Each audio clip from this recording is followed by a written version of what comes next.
And also, unlike the jab must be your lead hand, the hand that's in front. So if you're right-handed, it must be your left hand. The cross must be your right hand if you're right-handed. The hook can come off your left or your right. The uppercut can come off your left or your right. The punching is the same as boxing. 1, 2, 3, and 4 punch. How you differentiate the punch and put them into combinations is up to you and your trainer. Now how we're going to work this is uppercut.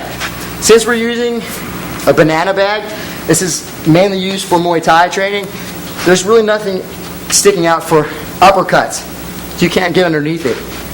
Depending on what you use for uppercuts, you may have an uppercut bag, or you may have a trainer opening focus mitts, or you could just shadow box in the air.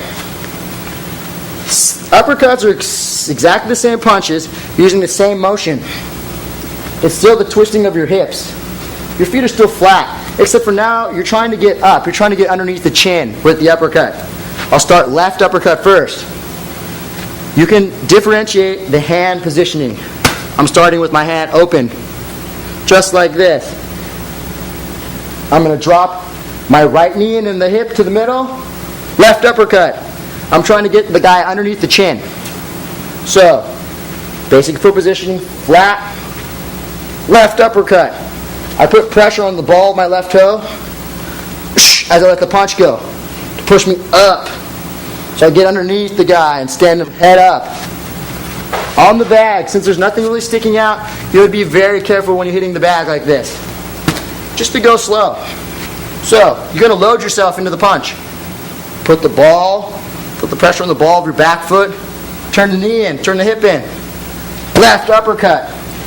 Remember, if you hit the bag like this, you could potentially hurt yourself. So you don't want to be hitting these very hard at all. And make sure your hands are wrapped. So, we're going left uppercut, the number 4 punch. Left uppercut. Left uppercut. We can go right uppercut. The right uppercut, you're going to need a little bit more space because your left hand is closer to the guy's chin than your right hand is. So you're going to need to drive extra hip into there. Not to overextend yourself and get your chin sticking out in the wind. Right. Right. You may need to take a step to hit your opponent in the chin with your right uppercut. If so, step with your lead leg forward and push the power of your right leg back. Right uppercut. On the bag, since nothing is extending out, it's hard to get underneath the bag, so you want to stick. Right uppercut. I can only emphasize that you keep your left hand or the opposite hand tight against your head, so you're not sticking your face out to be punched or for the bag to swing back and hit you. Keeping the elbows in. You're going right uppercut. Put pressure on the ball of your toe and put your knee into the punch and hip. Right uppercut. That's number 4 punch. Again, uppercuts can come off left or right. That power is coming from the rotation of your hips and driving the knee in. Make sure that you don't go up when you throw the punches. If you're going up, you're losing power. Stay low. Keep your base solid, flat-footed. Right uppercut. You can go in a combination now. Applied to the bag, I would go jab, cross, hook. Hook with your lead hand. Jab, cross, hook.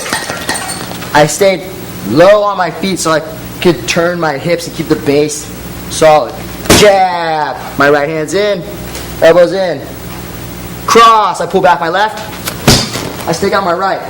The right hip is now into the punch. I'm staying low though. I'm not popping myself up. Off the right cross, I'm going to shift weight transfer from the back of my right, the ball of my toe, to the left.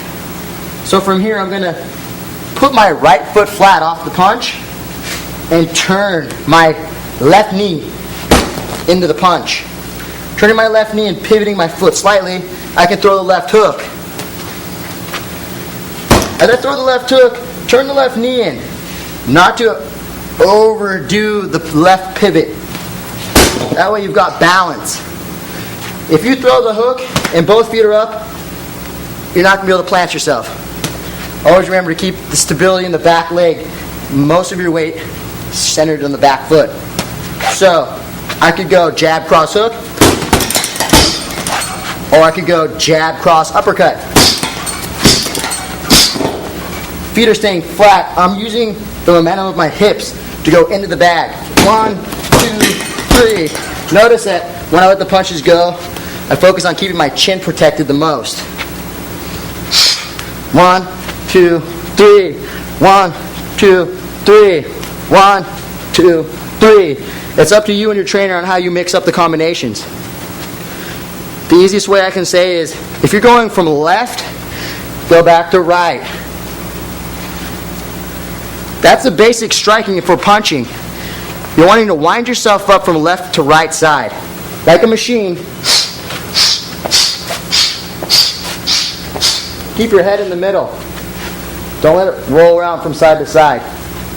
Keep a solid base with your feet open. Never crossing your legs when you move. Never putting your feet together. Have a lead leg and a base leg with the majority of the weight on the back leg towards the ball. Stay flat, stay relaxed. Keep your head covered. Make sure that your gloves are on the outside. Applied to the bag in full speed. You're going jab, cross, left hook to the body.